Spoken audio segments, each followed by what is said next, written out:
This episode of Trifles is made possible by listeners like you who support us on Patreon and Substack.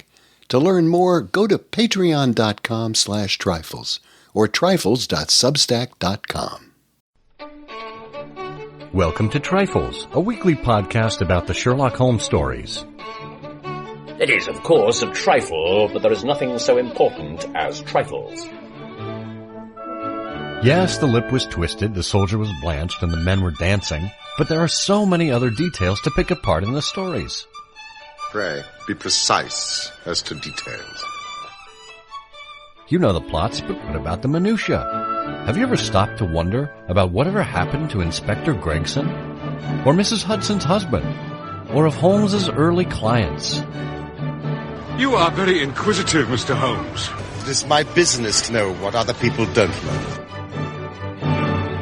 Scott Monty and Burt Wolder will have the answers to these questions and more in Trifles. The game's afoot. Episode 429, The Mathematics of Mrs. Watson. Hello and welcome to Trifles, the Sherlock Holmes podcast where we get into the details in the Sherlock Holmes stories. I'm Scott Monty. I'm Burt Wolder. Burt, are you mathematically inclined? I'm inclined to be mathematically inclined, but I'm more at a slope, actually, or a hypotenuse. Normally in the summer, I like to go out in the back garden and just sort of lay down at a particular oblique angle, which I like to think of as hypotenusial, but of course, I'm completely making that up. You've covered more area than we possibly should. That's me. I blot out the sun. That's my new catchphrase. Well, so much for mathematical jokes. Yes. And puns and wordplay here. We're here. We missed Pie Day. What? We did. I had some cake. Oh, God. I had a round cake, even though pie are square. No, pie are round. Cake are square. No, pie are squared. That's what it is. See, this is why I don't do math. And you make fun of me. There yes, and we'll continue to do so. So this is the third episode of the month. That means we are looking at a piece of Sherlockian scholarship. And in this case, we have a piece by Ronald Knox from 1932 called The Mathematics of Mrs. Watson.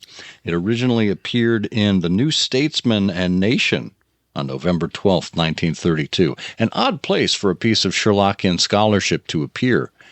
The New Statesman and Nation, now known as the New Statesman, is a British political and cultural news magazine. But we actually picked it up from the Baker Street Miscellanea, which reprinted it with permission from the New Statesman. So we're going to be looking at this piece by Ronald Knox.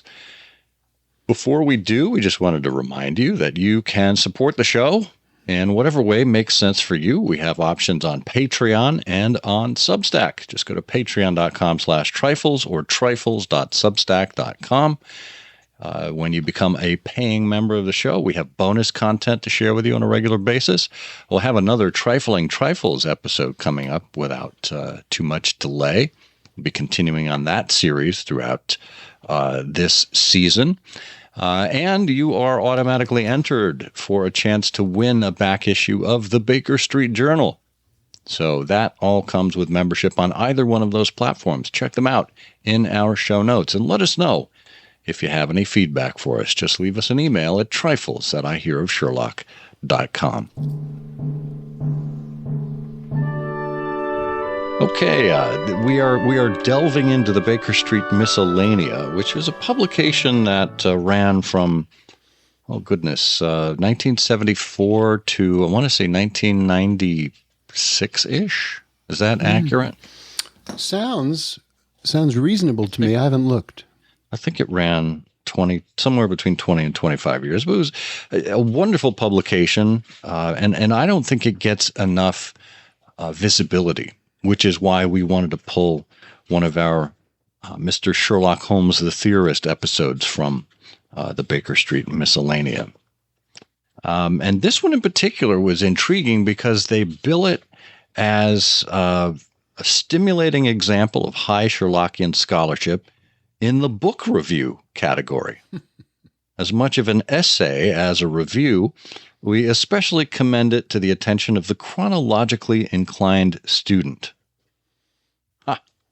So, what is this book review / essay by Ronald Knox all about? Well, we might begin by talking just a second about Ronald Knox, but I was hoping you'd say that. I was just looked up, and the Baker Street Miscellanea ran until 1994. Okay. And you're right, it really is a groundbreaking, magnificent publication. Ronald Knox was born in 1888. He came from an Anglican family, and he was, his father, in fact, was a Reverend Edmund Arbuthnot Knox, who became the Bishop of Manchester. And Knox had a classical education. He was educated at Eton. He went to Balliol, and he became an Anglican minister. He was ordained an Anglican priest in 1912. And then he had a conversion to Christianity, which he said was largely due to G.K. Chesterton. And Chesterton later, after Knox's conversion, claimed that his conversion to Christianity was largely due to Knox. But he was a very interesting character. And of course, Knox is known to us all from Essays in Satire, a 1928 collection of his essays, one of which was the Studies in the Literature of Sherlock Holmes, which was the first to take a mock-serious critical approach to Sherlock Holmes and a historical study in which, of course, the reality of Holmes and Watson is assumed. And he had several of these sorts of essays about other things in Essays in Satire. So here he is in 1932, writing, as you say, about the mathematics of Mrs. Watson. And what you will quickly find is two things. One is that the premise of all of this is a book review. He's reviewing two books, Sherlock Holmes and Dr. Watson by H.W. Bell, and Sherlock Holmes Fact or Fiction by Blakeney. And he's doing this, as you say, for the New Statesman. But the paper has really nothing to do with the books except his critique of some of their contents, because what the paper is all about is the dating of some key cases in the world of Sherlock Holmes. Talk about going down a rabbit hole for the non-Sherlockian inclined. You know, the New Statesman and Nation audience, well, obviously they were all familiar with the Sherlock Holmes stories, it being 1932, Conan Doyle having just passed 2 years prior. Sherlock Holmes would have certainly been in the public consciousness for the British reading public. So this is an area that is very familiar to them, but I don't know that all of them necessarily rise to the level of Sherlockian scholars the way that Knox and Bell and Blakeney do. Yeah, and you really need no more than the first paragraph to figure out what is going on in Ronald Knox's essay here that he titled, as you say, The Mathematics of Mrs. Watson, which of course is only going to be about the chronology of the cases. But the paragraph begins by him saying, "It is pleasant to notice that the interest in the Holmes problem is reviving." And then he talks about these two books, and he critiques them immediately by saying, "Neither have been published in a form which appeals to scholars. Neither is provided with an index. Cross-referencing them is a work of infinite labor. And both authors," he says, "seem to accept as genuine fact not only the preposterous episodes of the return of Sherlock Holmes, but the futile insipidities of the casebook and his last bow. Much ink," he says, "is consequently wasted over the supposed second and third marriages of Watson. One forces oneself," here he's quoting, "one forces oneself, as Monsieur Piff-Poof says, to make a Bluebeard of Watson that one may make of Holmes a Rip Van Winkle."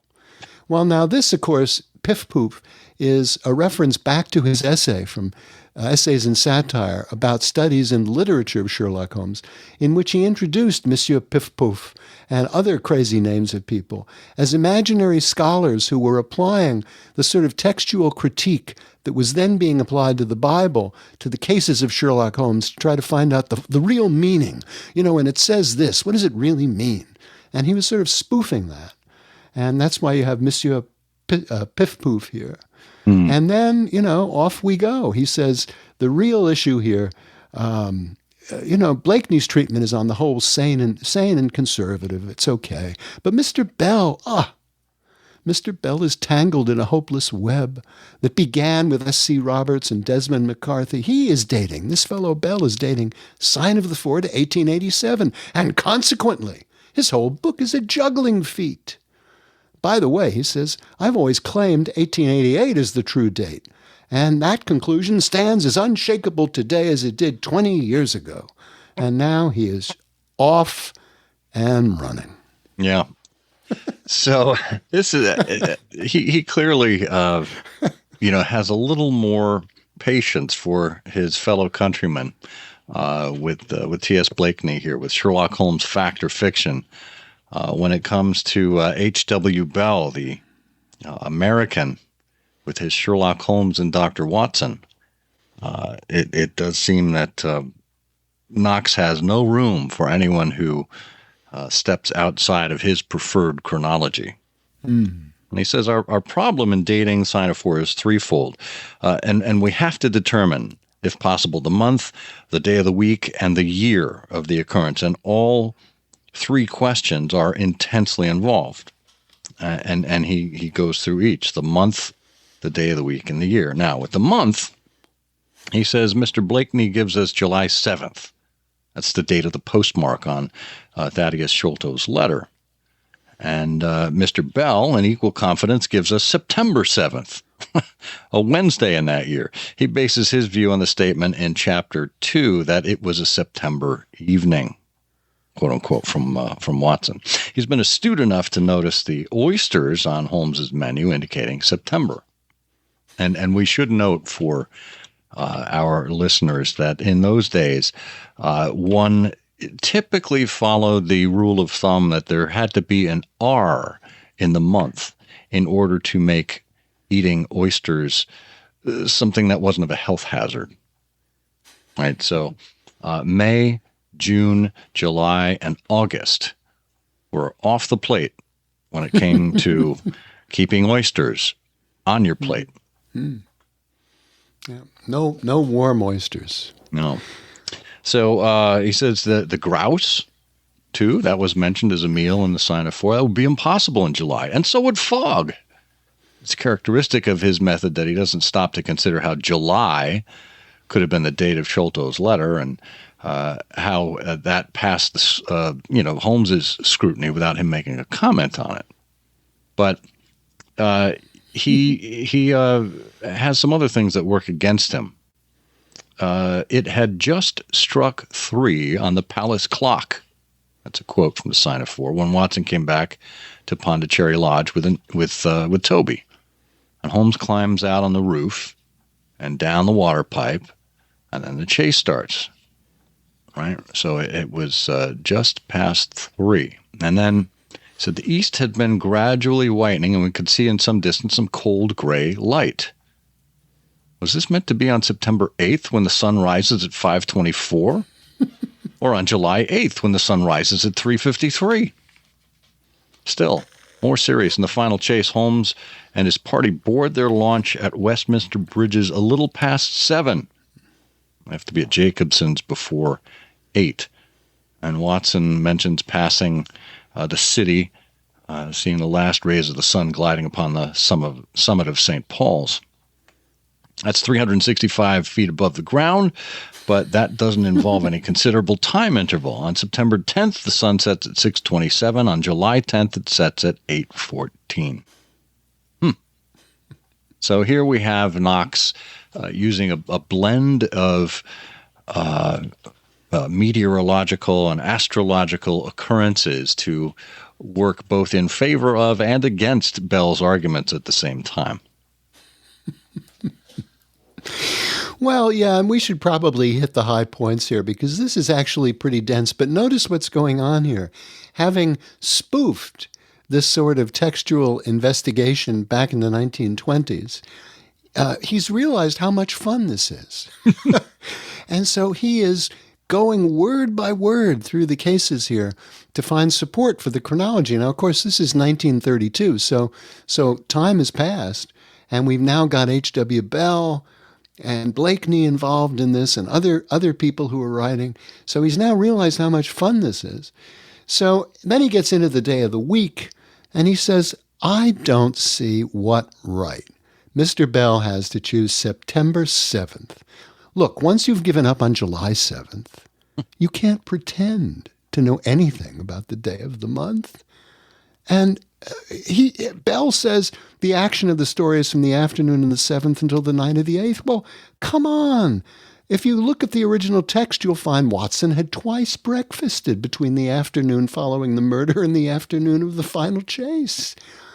The affair at Westminster Bridge, where they get on board the launch, took place 3 whole days after the meeting outside the Lyceum Theater. If the former date was a Wednesday, the latter must have been a Saturday.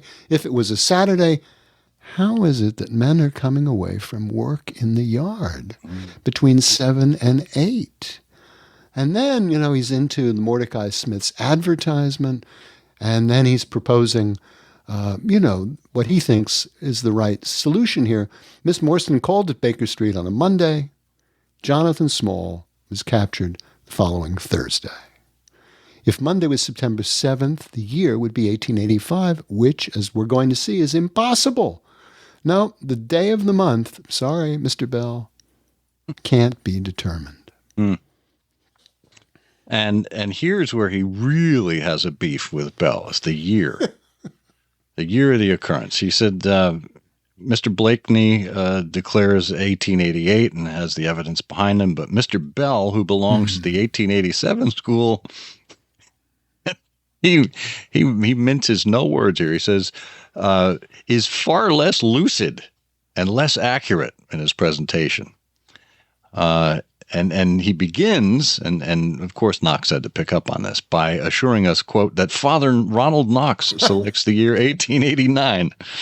And he said, let him buy my book, the title of which is Essays, not Studies in Satire, and he will not find. And he will find that it was 1888 that I dated it. But don't depend on secondhand authorities, Mr. Roberts or another. I said, there's no real doubt in the 1888 dating. She was 17. Mary Morstan was 17 in 1878. But at the time of the story, Watson reflects she must have been 20 and 7 now. 7 and 20 now.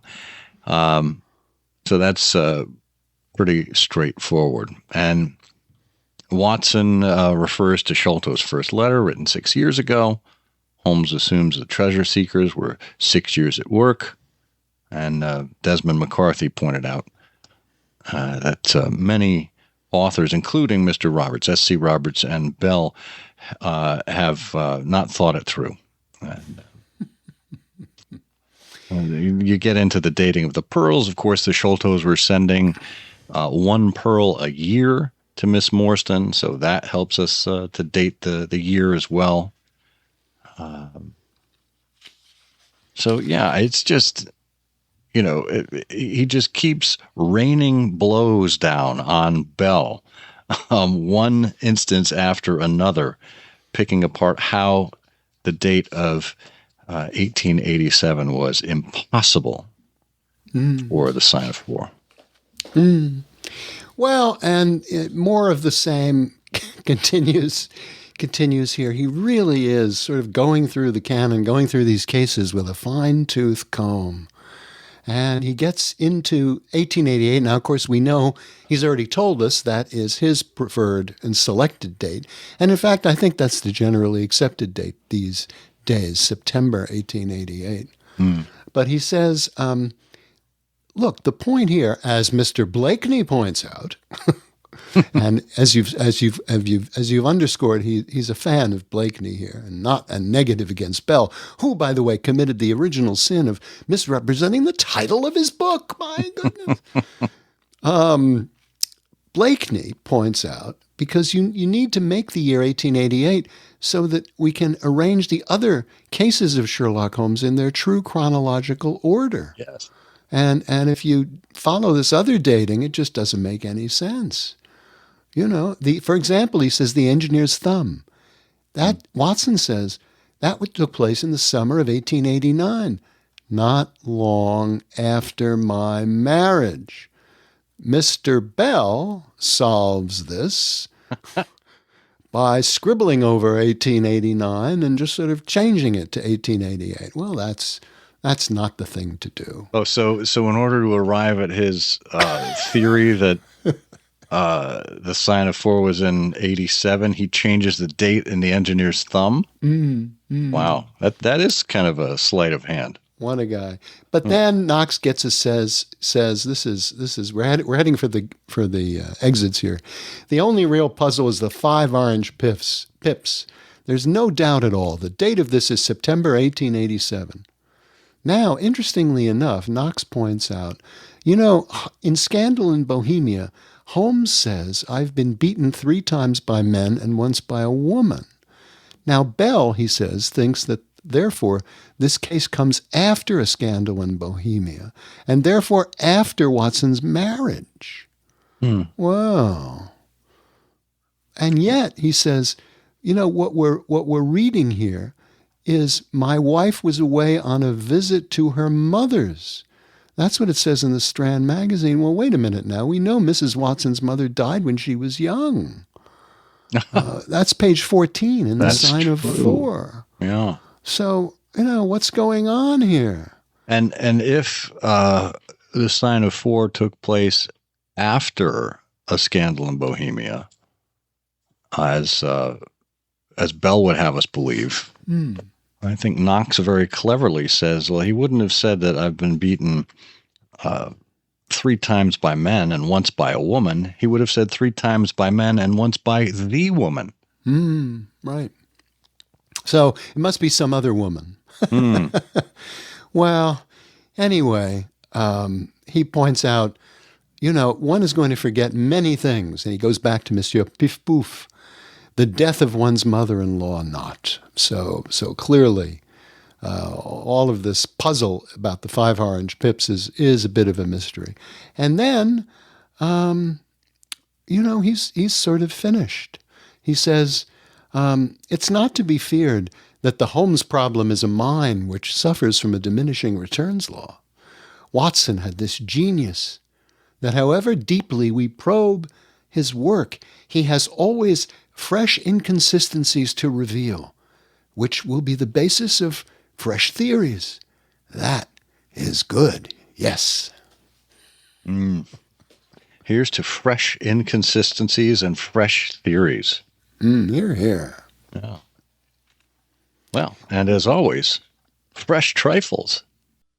It is, of course, a trifle, but there is nothing so important as trifles. Please join us again next week for another installment of Trifles. Show notes are available on SherlockHolmesPodcast.com. Please subscribe to us on Apple Podcasts and be sure to check out our longer show, I Hear of Sherlock Everywhere, where we interview notable Sherlockians and share news of the Sherlockian world. You take my breath away, Mr. Holmes. What am I bid? Russia bids 5,000. Russia bids 5,000 pounds. Rubles. Rubles. All right. Now then, let's see. There are 8 rubles to the pound, so we simply divide 5,000 by 8. 8 into 50 goes 6. 6 8 are 48. Carry the 2. Bring down the 0. 8 into 20 goes twice. 8 is 16. 4 over. We can carry over the 4. Bring down the 0. 8 into 40 goes 5 times. Russia bids 625 pounds. Good thing I'm a math professor.